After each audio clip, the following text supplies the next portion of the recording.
Looking for a side hustle that can have a huge impact? Nucleus Network has been conducting clinical research studies for over 15 years. Right now, Nucleus Network in Minneapolis is looking for healthy people ages 18 to 55 to join their upcoming clinical studies and is offering compensation ranging from $2,000 to $7,000. Get involved today. Check your eligibility now at nucleusnetwork.com. That's nucleusnetwork.com. It's time to name the neglect from typical food advice. Welcome to the Find Your Food Voice podcast, hosted by me, Julie Duffy Dillon.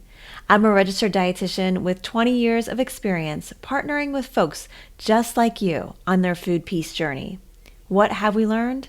Well, cookie cutter approaches exclude too many people, and you don't need to be fixed. It's not you. It's not me. It's all of us. Only together we can start a movement and fix diet culture. And we will. Let's begin with now. Hey there, welcome to episode 363 of the Find Your Food Voice podcast. I am Julie Duffy Dillon, registered dietitian and your host. This episode is the last in a series on a recent Washington Post article titled As Obesity Rates Rise, Big Food and Dietitians Push Anti-Diet Advice. Of course, just like all the other episodes, we have links in the show notes, so if you need to catch up, and I welcome you to this last part in the series. This will probably be the shortest episode, but we'll see how this goes because there's a lot of nuance to unpack. And so far, we have gone through three main points that I connected with in this article. And the first part discussed weight gain after hearing anti-diet messaging means it doesn't work. And of course, that is a big part on why this article just infuriated me and showed the misunderstanding with repairing your history with food. Weight gain is not a measure of health or your worth. And okay, so part two, we discussed big food and how dietitians working with big food, how that must mean that anti-diet techniques are null and void. Deep breath. No. We all are just surviving capitalism.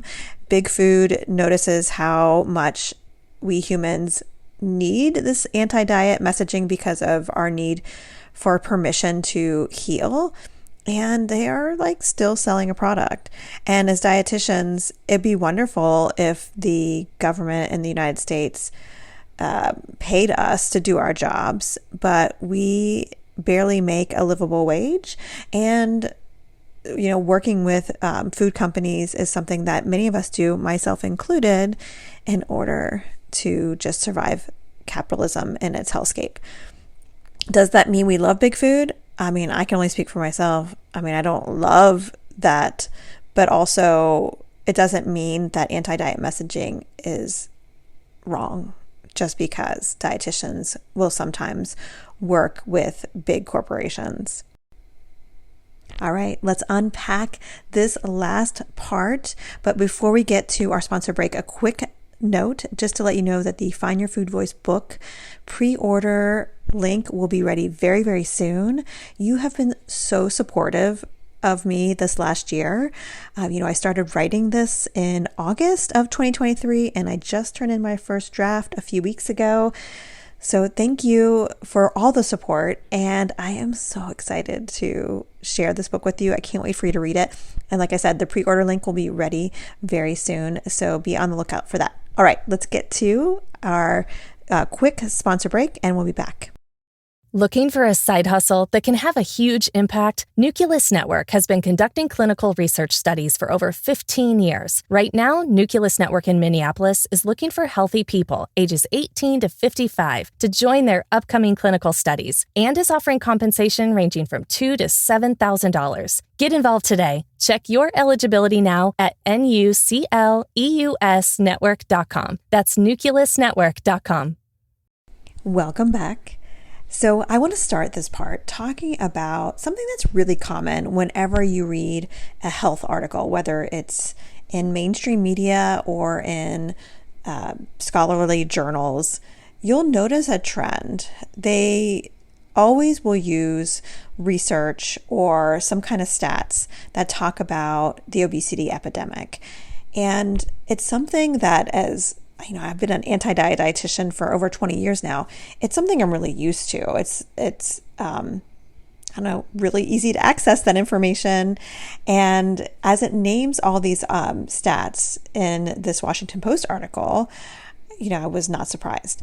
And it was really clear by reading it that these journalists were trying to discredit dietitians like myself as dietitians who don't use science by citing these stats about people's body size. Again, the stats that we all have heard, we can all name, and it's saying that like because of this existing, me doing the work and any of my peers doing anti-diet nutrition work, that we don't use science. It's a really common kind of argument, and it's one that I hear anytime I speak on this. Anytime I open my email, it's really normal to hear this. And so I would encourage you just to know that you're going to hear that too, especially if you, while you're finding your food voice, if you become more vocal in being anti-diet, you will hear these too. And it's a way to discredit because, again, saying that like we're not using science. Deb Burgard is a psychologist out of California. And I remember hearing her say that this argument is like saying that we think the world is flat. Like we're obviously so stupid. And it's not that we're not using science. And the other part, and I'll go into why I say that in a second, but the other part that I get from this article, and again, anytime that I mention to people what I do, is that helping people to heal their relationship with food and preventing others from getting harmed by diets is just too soft. That's why I named this podcast series our Anti-Diet Dietitians Killing Us Softly. Like, it's just too risky to heal. It's too risky to give people permission to have pleasure, to prioritize their relationships and healing, that we must fight and abstain in order to stay alive. I hope you can connect those dots. It goes outside of food. It is a very political kind of argument. It just creeps into other areas besides just food. And it also is about food because our relationship with food does help us fuel our body. It helps us stay alive. And it also connects us to other people and allows us pleasure. That's one reason why diets don't work long term, is because diets tend to try to make you and I believe that we are robots, that we don't need pleasure, that we don't need these relationships. And that's what this Washington Post article is communicating to me, is that we are just getting too soft, that we dietitians that do anti-diet work are too soft, this is too risky, and we're not using science. And then it also doubles down on that belief that individual choices only cause disease. There's a little sprinkling of social determinants of health, but I think what they say about social determinants of health in this article is just totally neglected by citing the same stats that we all hear about the obesity epidemic and how individual choices are the only cause of disease. That's not true. That's something that we have known for decades now. And the anti-diet space is one of the places where social determinants of health, which if that's a new kind of phrase for you, it basically, social determinants of health is basically like the way we capture how much power you and I have in this world. And social determinants of health include things like poverty, racism. It includes like whether or not you have access to a home and whether you have access to healthcare. Those are bigger contributors to disease and shorter lifespans than how much vegetables you eat. And this Washington Post article just continues to uplift individual choices and neglect systems of oppression. And as I say this, something to keep in mind is we do have research about how eating more fruits and vegetables can help prevent disease, can increase lifespan. It's not saying that that research is wrong. It's just saying that there's a relationship there. And to also throw in there, like, so people who have access to eating more fruits and vegetables, what else is going on with their life besides eating more kale? Are they living in a zip code that has more safety, more grocery store choices, higher income? Are they not experiencing racism or transphobia? There's other elements to it. And the kale could be a symbol of, so people who eat more kale, poor kale, right? I'm always trashing kale. But people who eat more kale, it may be just a way to have a window into their safety and how much power they have in the world. It's not really the kale. Kale maybe have a part. Yes, it has great sources of some vitamins and minerals that otherwise are harder to get, and it's not the end all be all. And that's what this article does us dirty on, is it really continues to uplift the individual choices. And for me as an anti-diet dietitian, I can appreciate the individual choices and how they have a relationship with disease, and don't want to neglect social determinants of health. And so that's where it's important to just name anti-diet dietitians. We're not like ignoring science, we're actually using it. We're using all of it, and we're including it all into the picture of health. I am not against increasing fruit and vegetables or lower sugar options. I am against the notion that you can only save yourself and your food choices are the only way to save yourself. It's like, fuck off to everyone else, save yourself with this kale salad and sugar-free cereal. And something that is not said in the article, but you better believe, the food industry is also promoting this trope that's covered in the Washington Post article. Like, they play both sides of the fence, of course. This is a big part of marketing for the food industry, is like diet messaging or, quote, healthy foods.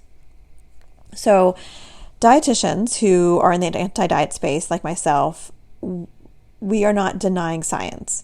And here is the part of the article that it was really easy to miss, but it really shined a light on discrediting the, I don't know how else to say this besides like dietitians in general. Because we are mostly women, we are often discredited and minimized as a bunch of people who are just cooking.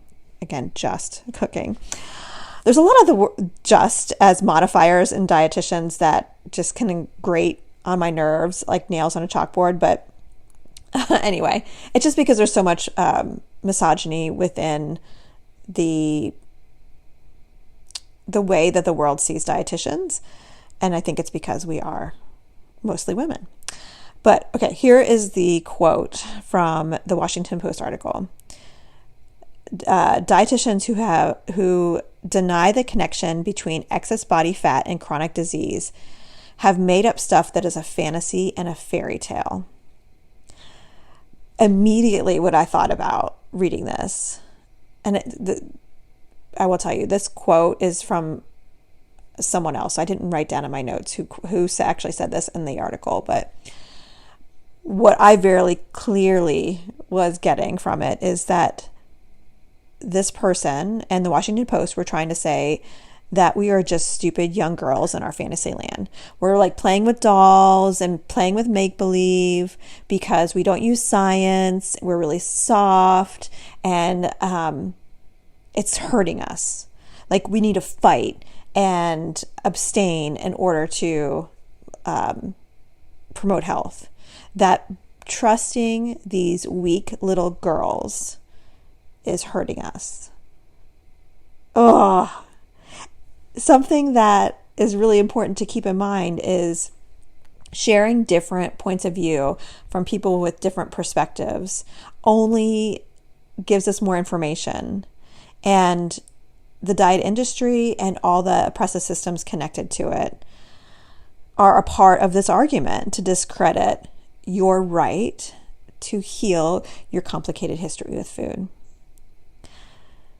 Just because there is a connection with certain foods being a part of disease, or certain foods, adding certain foods can help prevent disease, that doesn't mean it's a cause.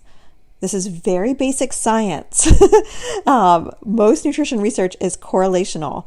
It just means there's a relationship there. And what I refuse to accept is the direct causation for everyone with a BMI over 25 now has this like death sentence, especially if we're eating a bowl of Frosted Flakes. It's like, really. What I also know is for people at the highest and lowest statistical kind of extremes of BMI, the very highest and the very lowest, we do have causational data that weight impacts health. No one's denying that. We're not denying that food has a role in disease prevention and promotion, but it's correlational. And for people outside of the statistical extremes with BMI, it's correlational, not causational. And then for people who have the highest BMIs, we still don't have a diet that is going to have no risk factors added to your risk factors. Like there's no diet that we know of, or medication either, that we know will help you long term without adding more risk factors. So you still deserve to also repair your relationship with food.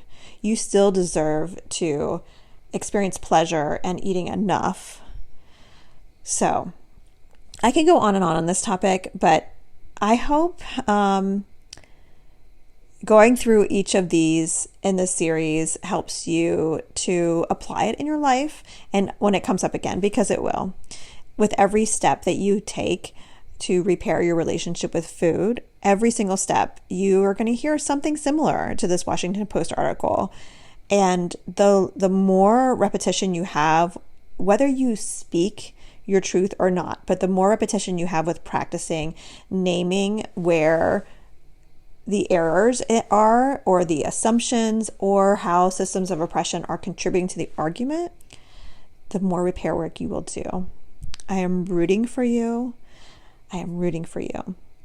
You are worth your recovery with your relationship with food. You are worth having pleasure with food and connection with relationships around food. All right. So I'm going to end now. I probably won't be back in the podcast feed for another couple weeks because it is May and I have school-age children and it is just bananas. But I have some really great episodes planned for June. There are probably going to be more episodes that are like this, like mini episodes with a little less fluff. But, I just can't not record. I don't think I said that right. I cannot not record. Anyway, I'm going to sign off, but I look forward to being in your feed in a few weeks. Until then, take care. You could be the key to helping change lives. Join a clinical trial with Nucleus Network in Minneapolis and be a part of groundbreaking research. Nucleus Network has been conducting clinical research studies for over 15 years. Right now, Nucleus Network is looking for people with moderate to severe kidney impairment to participate in their upcoming clinical studies. If eligible, your participation could help advance research of investigational medications that are being developed to treat a variety of medical conditions. Nucleus Network is offering compensation ranging from $2,000 to $7,000 for study participation time. If you or someone you know has kidney disease, check your eligibility for Nucleus Network's upcoming studies now at nucleusnetwork.com. Your participation matters. Learn more about Nucleus at nucleusnetwork.com. Again, nucleusnetwork.com.